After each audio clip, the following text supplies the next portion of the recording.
Welcome to Tickets to Travel, the business of travel experiences, the podcast where we just don't explore the world of travel and entertainment. We unpack the stories, innovations, and occasionally sports fandom heartbreaks that make this industry tick. I'm Mario Bedoin, and today we've got a special one, guys. It blends passion, partnerships, and a full court press to put lacrosse on the map ahead of its first ever Olympic appearance at the 2028 Summer Games in Los Angeles. Our guest today is Will Blake, Vice President of Corporate Partnership Development at USA Lacrosse. What's Will's mission? It's a big one, to grow the sport not just across the U.S., beyond the lacrosse-obsessed Northeast, where the sport's already a way of life, but also globally, where the challenge is introducing an entirely new audience to the excitement of the game. Imagine trying to turn curious spectators into diehard fans, one face-off at a time, all while balancing regional quirks, cultural barriers, and a ticking Olympic countdown clock. It's like building a sports empire from scratch with a shot clock running. And as if that wasn't enough, Will's also a diehard Chicago White Sox fan. We're not saying that makes him the ultimate underdog storyteller, but let's just say he knows a thing or two about perseverance. Will, we feel your pain, man. Tickets to Travel is a safe space. With more than a decade of experience in partnerships, strategy, and revenue development, Will is no stranger to turning ideas into big wins. He's worked with WWE, where he built global partnerships, and at Major League Baseball, where he helped connect brands with some of the most passionate fans in sports. Now, at USA Lacrosse, he's doubling down on expanding the sport's footprint and creating partnerships that could change the game entirely. But why should this matter to you, our loyal listeners in the online travel and ticketing industries? Curators of unforgettable travel experiences? Well, because lacrosse is growing, and with growth comes opportunity. From creating fan experiences that drive travel to building ticketing ecosystems for a new wave of passionate followers. This conversation is about more than just sports. It's about the business of making unforgettable moments happen. So buckle up, because today we'll talk about breaking out of regional strongholds, building fan bases from scratch, and why partnerships are the secret sauce of success, and why lacrosse might just be your next big ticket to success. And yes, we'll also give Will some airtime to process the White Sox trauma. We all have our coping mechanisms, but as always, ladies and gentlemen, don't forget to subscribe wherever you get your podcast, because Tickets to Travel starts now.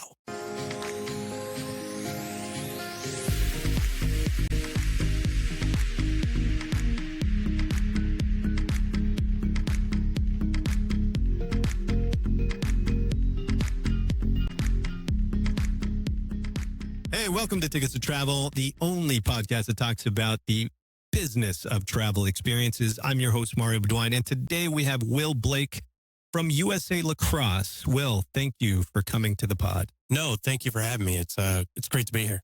Well, you're probably a pretty busy guy, because I heard USA Lacrosse is now going to be in the Olympics. Is that right? Yes, sir. Big run up.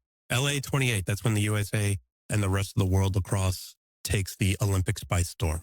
Well, I mean, we're going to touch on some of that stuff, because obviously you have had a career where you've seen a bunch of different entities sort of develop their strategies around this, and you're probably taking some of those cues into your current role. But a lot of the things that we've been talking about lately on Tickets to Travel is really about 2025 being the year of the superfan. If I'm not mistaken, you're from Chicago, right? Yes, sir. So that makes you a Cubs fan? Oh, God. No. No. My family is all Southside Irish. Oh. And when my grandfather moved the family up from Bridgeport to Lincoln Park, he was nearly excommunicated from the family for moving north of Elston. Is that right? Oh, yeah. And then my father took us to the northwest suburbs of Chicago, right? And I'm kind of all over that greater Chicagoland area, all through Cubs country, but good guys wear black all day long. You'll stand on that. Last year made it tough. Last year made it a little tougher to stand on it, but no, I mean, best jerseys in the league. Man. Yeah. I mean, but it's been a while since you guys have been good. I mean, Yes. I actually have one tie to the White Sox, and it's that I think the last time you guys were good was like 2005. That's not the last time we were good. That's the last time we won. But okay, But kudos to you for remember that because ESPN usually forgets. well, no, the other reason is because Jermaine Dye, A big J Dye guy. he went to the rival high school of mine. Really? He's from Vacaville, California, and I lived in Fairfield, California, and we used to see him just dominate everybody. So even back then, I mean, that's like how many years? I was like, that guy is amazing. So I always sort of tracked his career, and that was, I mean, he got MVP, I believe. Yes, he did. 2005 World Series MVP, Jermaine Dye. Look at that. Look at that. Well, I mean, that's probably created a couple of opportunities being a fan of the White Sox. Have you ever traveled to go see them? Yes. So what I used to do was I would go with my dad to Cleveland to the Jake, now Progressive Field, and we'd catch the Sox at Indians, and it'd be awesome. It was great. You get to experience a whole other city, whole other area surrounding the stadium. And my dad went to John Carroll, so Cleveland was always sort of near and dear to his heart. So he got to kind of show me around like another city that was important to him. Because if you know anything about people from Chicago, the first thing that they love to tell you about is that they're from Chicago. Yeah, the Bears. Yeah. Which type of, thick pizza you eat, as well as obviously the White Sox or the Cubs. I mean, that clearly is a divide in the city. It is. That is absolutely a line of delineation, right? Like closest analog is Yankees and Mets, like the White Sox are the Mets of Chicago. But it's one of those things that it's a badge, right? That whole town is, like if the Bulls are good, they're in it. When the Hawks were in their run, like, yeah, sure, we're on board. Summer, it's, are you wearing blue or are you wearing black? There you go. And then from Labor Day through the New Year, everybody's wearing navy and orange. Of course. Of course. But that's interesting because I say the same thing to my kids, and that your dad probably wouldn't have gone to Cleveland on his own. He wanted to make sure that, hey, I appreciate Cleveland for what it is, but we're going because the Sox are there. And so did you guys just pack up the car and drive out, or did you? Yeah, we would either pack up the car. I had a buddy actually who would go by himself as like a 16-year-old, get on the Amtrak from Chicago Union Station, take it into Cleveland, and he would go to 2 out of the 3 games, stay with some family that was out there. But no, for us, it was pack up the car, head to Cleveland. It's not that bad of a drive. Yeah. So that's why I mentioned it. It was great. No, because I say this to my son all the time. It's like, because, we're big NBA fans, and Donovan Mitchell's actually from this area, and so my son's been going to his camps, and he's like, why can't we just go to Cleveland and see them? I'm like, actually, the ticket prices and the flight to Cleveland are pretty reasonable, and it's a good way to see America.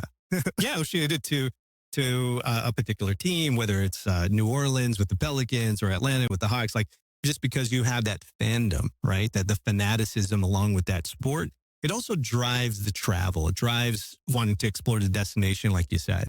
And so I'm curious, you've had a pretty good career working for various sports entities, whether it be the MLB or the WWE, which I think is probably pretty fun because talk about a company that can put together an amazing event.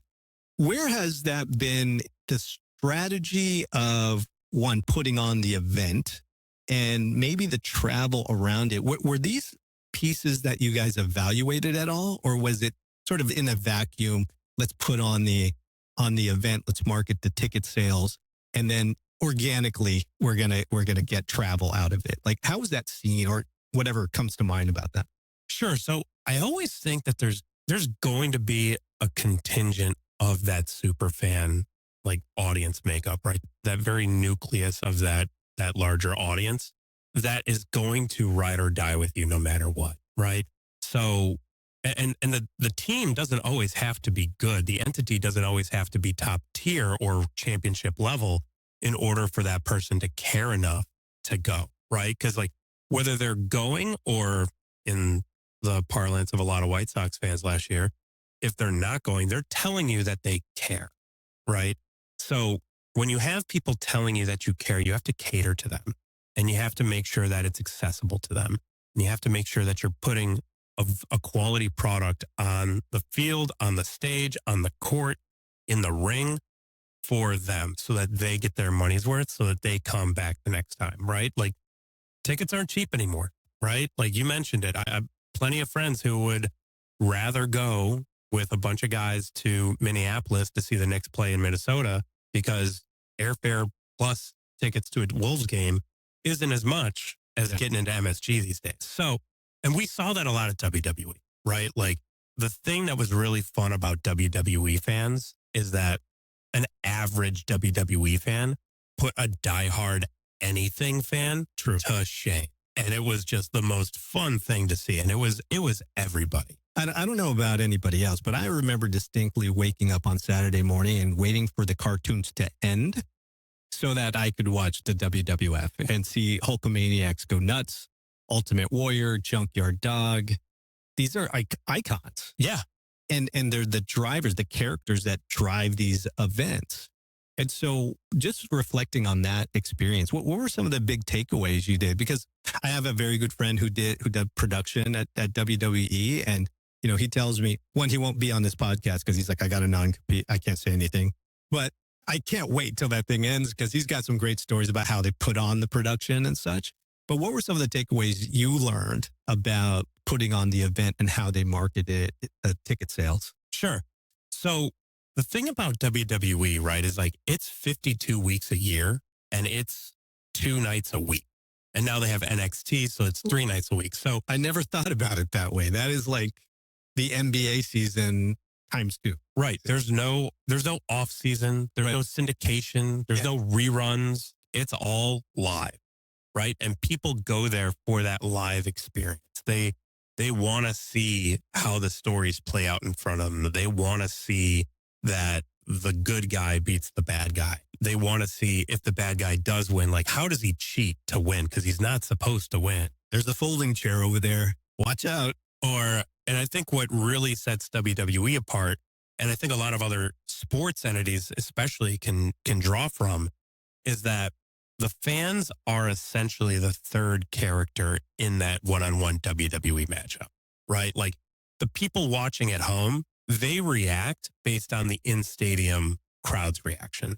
They know when to cheer, they know when to boo, or they react to the cheers and the boos of those fans in the stadium accordingly, right? The characters, the superstars at WWE are trying to elicit certain reactions, right? And the fans play off of that, and it's a ripple effect. Now, in terms of making sure that people know that they can be a part of it and people can take part in the show in an active way like that, it's just making sure that wherever market you're going to be in, especially for something that's essentially a traveling circus, you got to be there with enough time ahead of you. You got to know who your audience is, and you have to go where they are in order to speak to them and engage with them properly. Oh, so there was a fair amount of, whether it be television analysis done to whether or not they would put a specific WrestleMania or main event or whatever it is in a certain market. So they did a bunch of almost destination analysis around that. Is that true? Yeah. So WrestleMania is a really interesting creature to sort of analyze from an evolution standpoint. That was something that would come across or come to life at any given arena that they would typically do it at, right? Like the Allstate Arena in Chicago, or MSG, or, you know, take your pick. Now, that's part of an overarching strategy for their tentpole events, their 4 tentpoles, whether that's WrestleMania, Royal Rumble, SummerSlam, and Survivor Series, to take part at NFL stadium and NFL venues so they can really blast it out. So I was there at AT&T Stadium in Dallas with 135,000 people there over the course of 2 nights. I was there at SoFi and was just totally taken away about how many people just showed up on a night-to-night basis. Even a couple of friends of mine who are out in LA have no interest in wrestling. I even went to college with one of them. And when I would put Monday Night Raw on in college, she would come into the room. She'd be like, what are we watching? No, turn this off. We have an econ midterm tomorrow. What are you doing? She texted me She was like, I have been seeing nothing but WrestleMania ads for the last year. Should I go? I was like, yes, 1,000,000% yes, you're going to love it. So, and they did it organically. They did it paid. They did it earned. They did it owned. Like they went into the morning shows on CBS and Fox and got their talent in there to speak directly to the people who are waking up every day in that market. So it's out of home. It's everything. Like you have to make sure that you are canvassing the marketplace, especially if you're not there all the time. You're canvassing the marketplace so that as many people as possible can say, I might not go, but I know it's happening. Right. It's this subconscious sort of strategy, right? Like it's always there. You can put the energy towards it or not, but you're always aware that WrestleMania is happening. And you got to be smart about the own assets that you have, right? Like you have 3 hours of live TV on a Monday night. Use it. Yep. You have 2 hours of live TV on a Friday night. Use that. So it really is a matter of being resourceful with what you have, what you own, and thoughtful and deliberate and defined about what you go out and purchase and how you go out and widen that net to get as many people there as possible.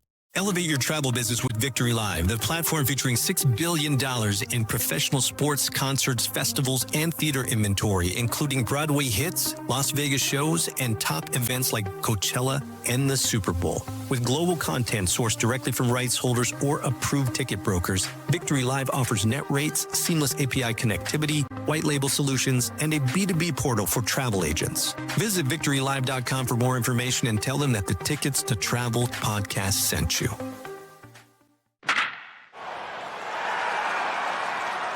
Attention sports fans, teams, and leagues, whether it's the season opener, playoffs, or the championship game, Bookseats.com makes getting there a breeze. With Bookseats, you can customize your ultimate sports travel package by bundling game tickets, flights, and hotels all in one easy-to-use platform. No hassle, no stress. Just you, the team, and the game day excitement. For professional sports organizations, Bookseats.com offers B2B solutions to create exclusive fan travel packages, increase fan engagement, build loyalty, and make every away game feel like home field advantage with professionally curated travel experiences. From diehard fans to professional leagues, Bookseats.com is your go-to partner for game-changing travel. Visit Bookseats.com today and make your next sports trip unforgettable. Bookseats, your all-access pass to the ultimate sports travel experience. Yeah, I mean, with such a rabid fan base, this is fairly recent for you too. Like you really have been able to study how that's worked. Now, switching gears a bit, how do you apply that thought with lacrosse? I mean, $60,000 question there, Mark. So just 60,000? Yeah. So what's really interesting about lacrosse, right, is that we have plenty of super fans, right? We have plenty of people whose lives are dedicated to the lacrosse youth circuit, the travel circuit, the rec league circuit, the camp circuit, the recruiting circuit. Like we have people that are every single weekend and a couple of nights a week engaged with the game, right? So, and if we back up and we tie this into the USA Lacrosse mission, it's 3 pillars, 11 words. Fuel the growth, enrich the experience, and field the best national team. So what's really interesting about the success of the organization now and why I think we're in a really good pathway to start driving a lot more of that travel experience relative to our events is that we have more elementary school age kids playing now than ever before. That's amazing for me to think about. I mean, I've lived in the Northeast for about 20 years or so, but I'm from California. What does the data say about West Coasters versus East Coasters? Which I think will put you right back on track to where your thought process was going. But I would think it's pretty challenging to convert someone like myself into becoming a lacrosse fan. Sure. So there's always going to be that stigma until we fully break it down. And we've been chipping away at it, where lacrosse is that Acela corridor sport from DC to Boston, New England, the Northeast, Long Island, Baltimore, Philly, being the hotbeds. Why is that? Why is that Northeast corridor such a hotbed for lacrosse? Like, what is the kind of historical reason? I mean, if you don't know, I get it, but No, I'm just curious. no, it's a great question, and it's a lot of fun to dive into. So lacrosse is by origin, right, a Native American game, an indigenous people's game. It's the oldest game in America, and it has various names and various formats based on the tribe or the community that invented their version of it at the time. But what would happen in a Long Island, for example, is back in the day, 60 years ago, 70 years ago, guys wouldn't make the baseball team. So they would just be told, why don't you try lacrosse? Okay. Well, how do I get lacrosse gear? Like, well, okay. So this tribe comes down with a huge truck this date, go buy it there. And that was the only place you can get into. It would open up a big pickup truck, big box truck, and just sell all the gear, all the equipment that they made right at home that they've been doing for centuries. Amazing. And that's how it started to infiltrate right through Long Island.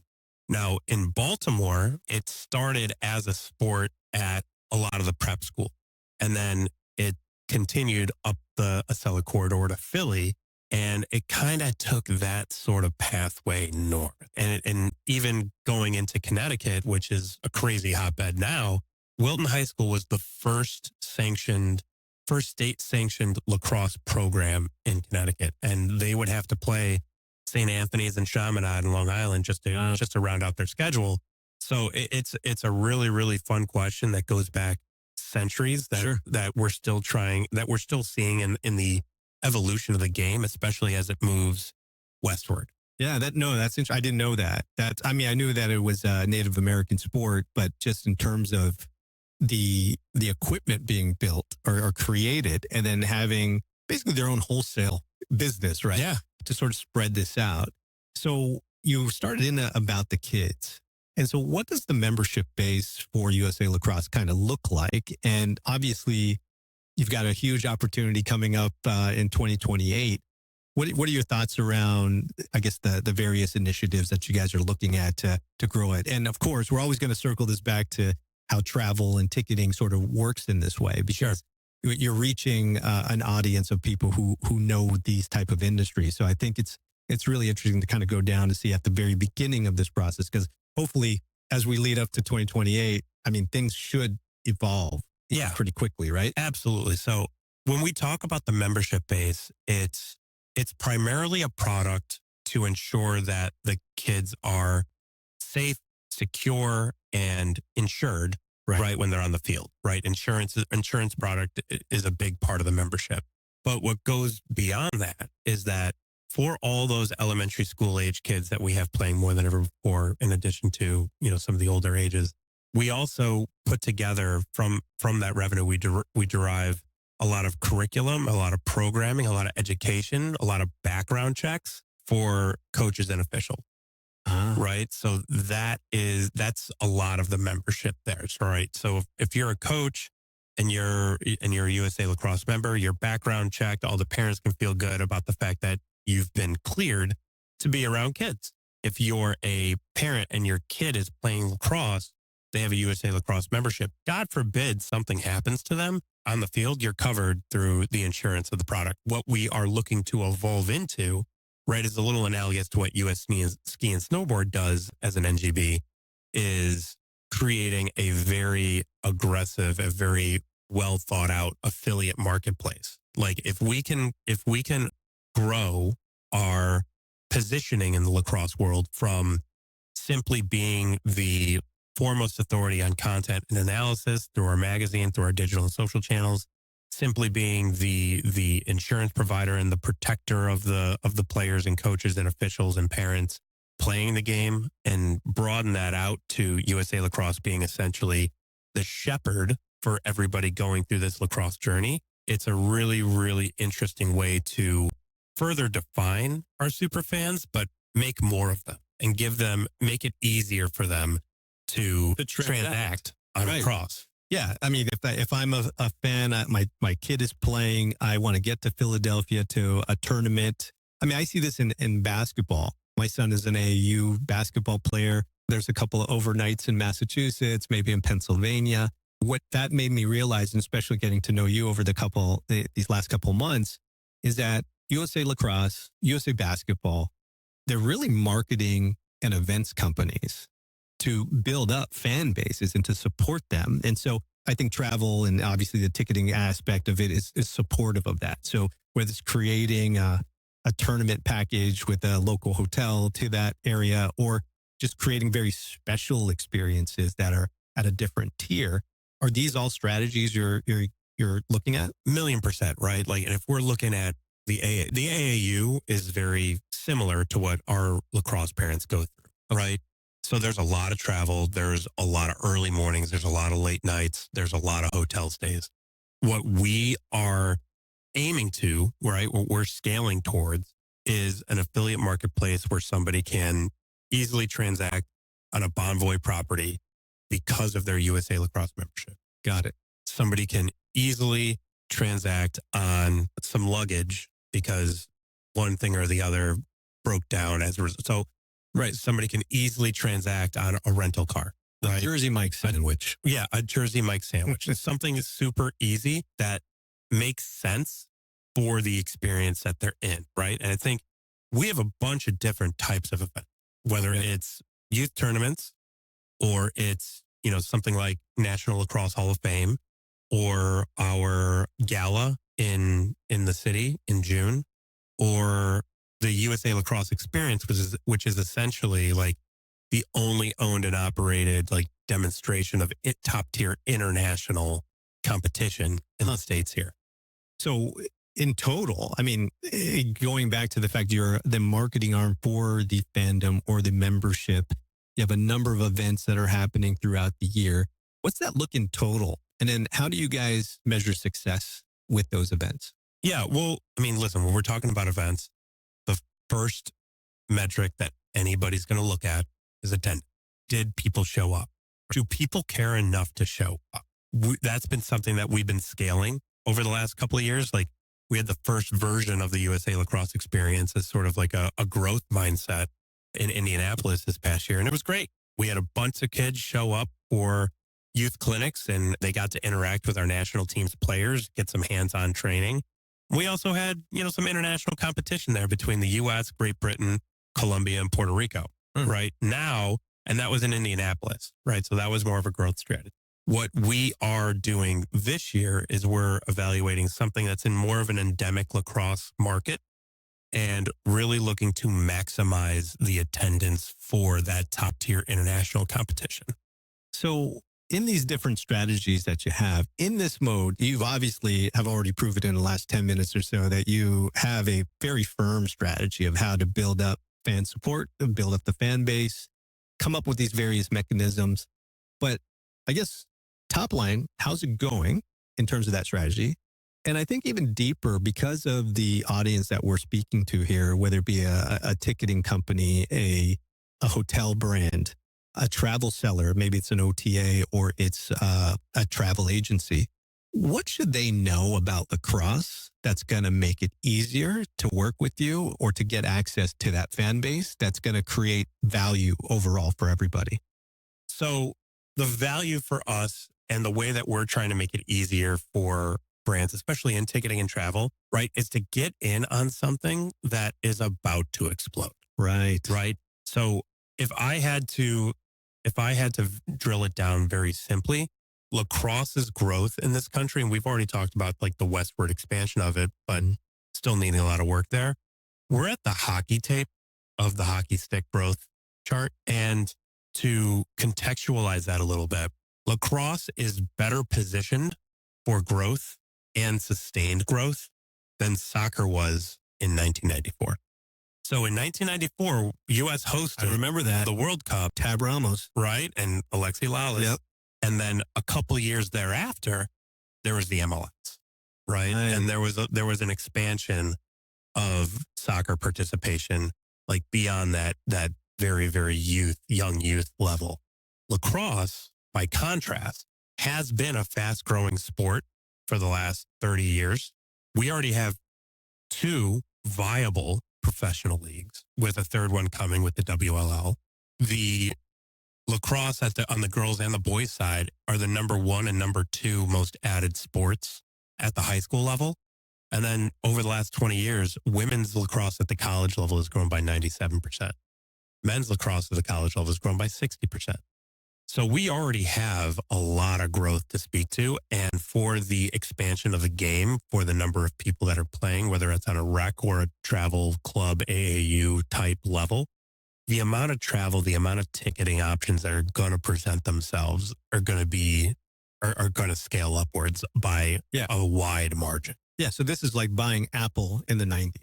Exactly. Precisely. Like the number of parents just on my street, the number of times that they have to drive to Springfield, Mass, or they have to drive up to Hartford. And those are long days. Yes. Those are long days. A lot of times they stay over. If we at USA Lacrosse can make it easier for them by way of partnerships with a Bomboy, with a IHG, or make it easier for them to, or make it easier for them to come to our events through ticketing, right? Just make it a simpler access point. Yeah. Right. That's where the benefit comes in. Amazing. I think, it's very rare that you get an opportunity to come in early on a brand, on a sport where you can already telegraph where the height of it's going to be when all of the Olympic stuff starts to hit, right? So clearly there's going to be an opportunity to expose that sport to the entire planet. So what's kind of going on right now in terms of like prepping for that? I mean, obviously you have all these various sponsorship initiatives, operational initiatives, ticketing, all these different things that are happening. But just from a fan's perspective, like what are the key things that people should know about lacrosse leading up to the Olympics? I'll tell you this. For parents watching, lacrosse is different than any other sport, and it's to a benefit to get your kids involved because lacrosse offers a pathway to lifelong sustained success more so than any other sport. Strictly athletically, Tyreek Hill will tell you, lacrosse athletes are the most athletic athletes out there.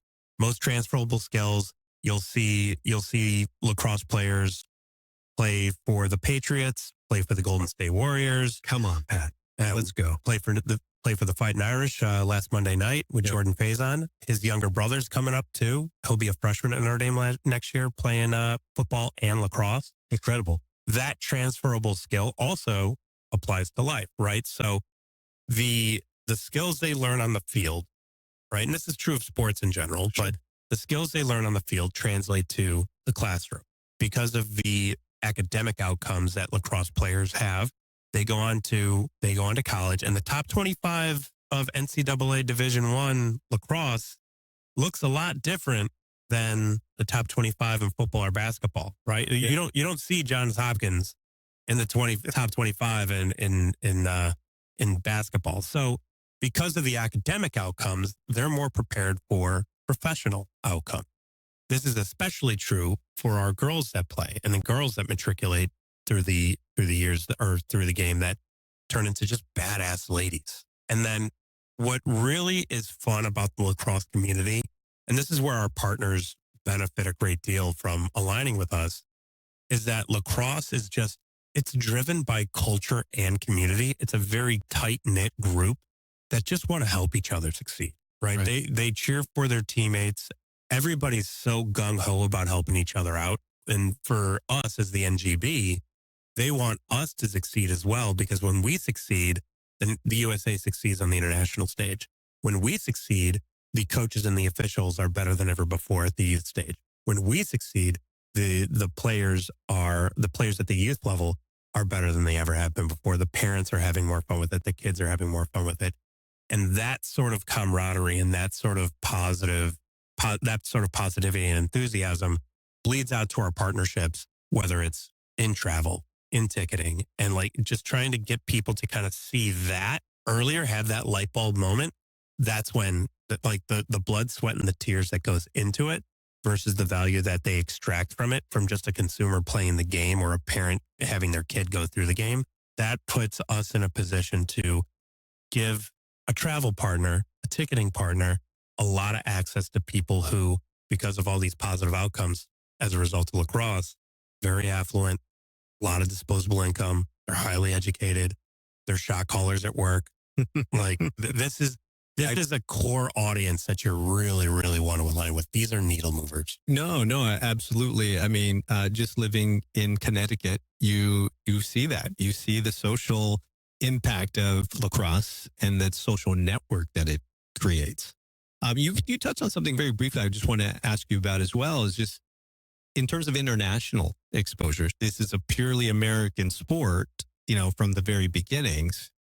Where is it popular elsewhere? You mentioned Colombia and Brazil, I think, earlier, but what are some of the initiatives you're looking at internationally to sort of build out the fan base? Sure. So listen, I actually think there is a pretty healthy international lacrosse scene. It looks similar to like the FIFA rankings, right? In terms of the countries involved, you'd be very surprised. Our friends in Uganda have a great lacrosse team. Wow. Israel's got a great lacrosse team. Australia has really come on strong. And hot tip for anybody, keep an eye on Japan in 2028. Like they're going to be in the medal rounds. You think they're going to be like in the Final Four? Yeah. Wow. They're legit. They're really, really good. Like what's really interesting about lacrosse is that on the women's side, like it was really started primarily in Scotland. So it started in Scotland, made its way through the UK, and as a result of all the origins here, like it started picking up a little bit here too. But it has a women's lacrosse has a lot of roots in Scotland and the UK. So the international lacrosse scene is actually a lot more robust than you would imagine. Like it's the US, it's Canada, it's the Haudenosaunee Nation, and those are all like North American soiled teams, but Great Britain's legit. Like Germany's legit. This is very interesting to hear about, but USA Lacrosse should bring home the gold. I mean, listen, and it's a really good opportunity for me to lean into this one because lacrosse gets lumped in with soccer or hockey or whatever, anything that's not baseball, football, basketball, right? But that's where the analogy stops. USA Lacrosse, our national teams, are more analogous to USA Basketball insofar as our men and women get off the bus hunting for gold.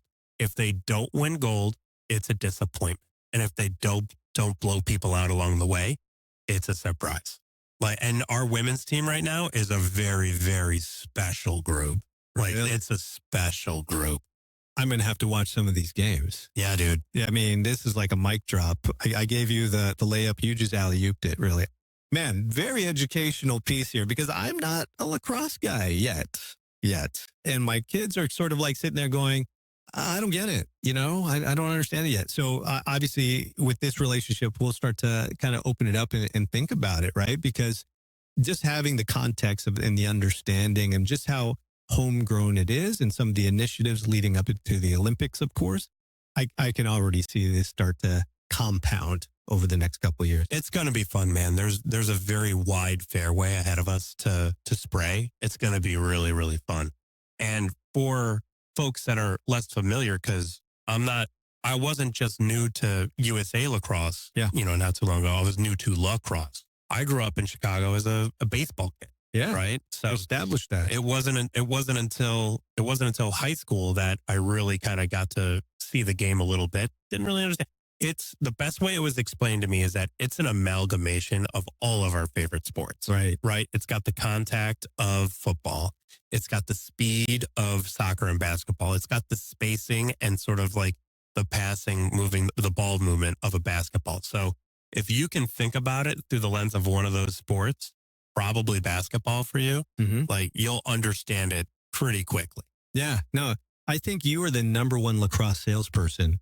And I thank you for coming to take us to travel because it's very educational. And then there's so many opportunities and implications there for our industries, whether it's online travel or a travel agency that wants to put together something special. And again, that whole hockey stick sort of evolution that's happening, that's going to culminate in a gold medal for Team USA is really exciting to watch. And so, hopefully you'll come back and chat with us. What I always like to end Tickets to Travel with is, if there was no budget, Will, what would be your perfect ticketed travel experience? Any destination, any event, where would you like to go, either by yourself or with your family? You don't need to be stuck to the family on this one. But it's always interesting to find out where and what you would do. Lacrosse aside, but Sure. what do you think? It's a great question. I get killed for this all the time. It's okay. People say Super Bowl. I say you can keep the Super Bowl. No Super Bowl for you. No, it's just suits. It's suits and sponsors. World Series. World Series are great. Okay. Here's what I'll tell you. NFC Championship game, Soldier Field. I want to be with all of those mustachioed, sausage-eating, deep dish pizza crushing animals that I grew up with. Yeah.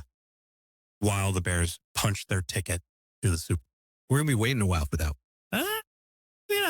Hey, did you think the Commanders were going to be in the NFC Championship game last year? I didn't know, but I called that they were going to do what they're doing right now.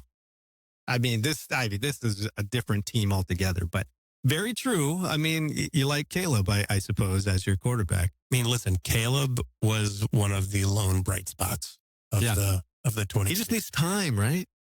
And an offensive line. Bro, he had 4,000 yards with 2 head coaches, 3 offensive coordinators, 20 touchdowns, 6 interceptions. Yeah, but this is, it's been a while. It's been a while. It's been a long time. We're still replaying the Super Bowl shuffle. It's been tough. Oh, man, those are the 85, man. Those were the days. Refrigerator, Perry. My guy was Richard Dent. Richard Dent was your guy. My guy was Richard Dent. Willie Galt. Yep. Yeah, Super Bowl shuffle. I mean, I used to play. L.A. Mike Richardson. Yeah. Leslie Frazier. Hey, man. Thanks for coming. Yeah, I appreciate you, Mario. Yeah, take it easy, man. Thank you. We'll talk soon. Attention travel and ticketing innovators. Whether you're a startup disrupting the industry or an established company ready to take your distribution strategy to the next level, Expo Travel is your ultimate partner in online travel and ticketing distribution. We specialize in helping businesses of all sizes optimize their operations, expand their reach, and unlock new revenue streams. And for startups looking to grow, we partnered with top venture capital syndicates to help you secure the funding you need to turn bold ideas into thriving businesses. From refining businesses to scaling operations and raising capital, Expo Travel is here to drive your success.